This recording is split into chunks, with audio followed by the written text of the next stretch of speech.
Hi, I'm Blackwell of Blackwell Basketball, and welcome to another episode of our March Madness series, where we will dive in every day and talk about a different topic throughout the month of March. So, as we come into our next episode, I want to talk about a topic that's, I think, is kind of sensitive. May lose some friends over this one. I'm a little nervous about it, but I call this one my plea to parents. My plea to parents.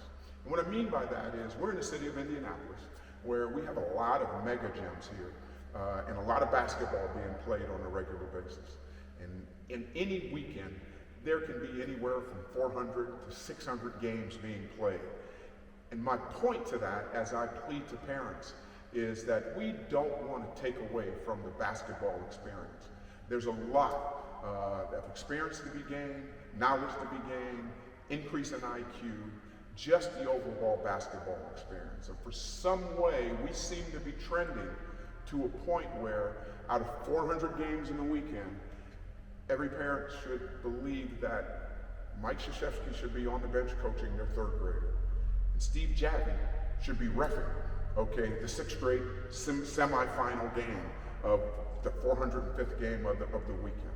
And I think that mentality is taken away from the experience. And I say that, let me tell you why I say that. I say that because I had a fifth grader who worked out religiously at 2 o'clock every Sunday. And he came in on a Sunday last year, about 8 or 9 o'clock in the morning as I was doing the training, to tell me that he wasn't going to make the 2 o'clock training because they had a 10 o'clock game, and if they won, they were in the championship at 2. Lo and behold, 2 o'clock he walks in to train.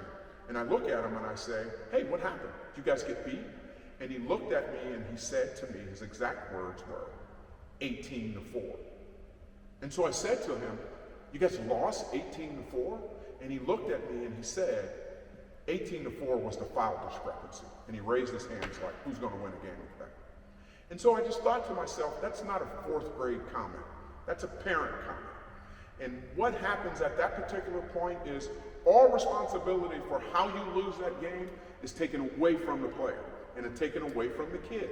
At that point, he felt no responsibility for why they could have lost that game.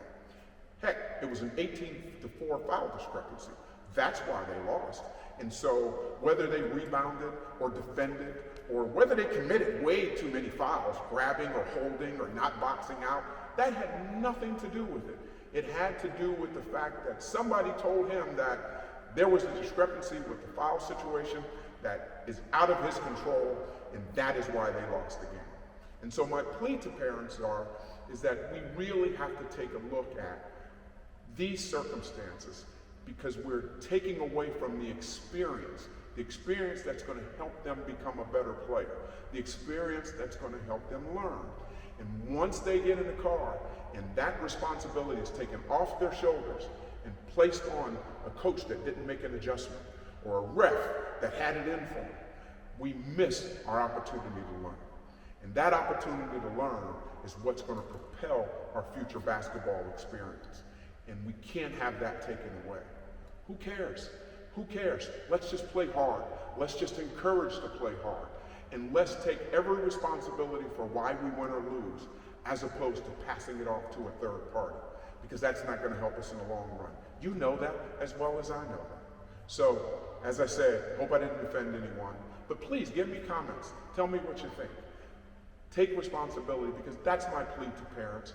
Really keep the responsibility on the kids, really control what we can control, and let's not take away from that experience by blaming a third-party situation or training them to blame those circumstances. I see it happening a lot. That's the only reason why I bring it up.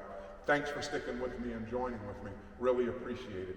Check us out next time on Blackwell Basketball. And as always, follow us on all of our social media platforms. And please like, subscribe, share, and comment. I'd love to hear your comments. I'll catch you next time. Thanks a bunch.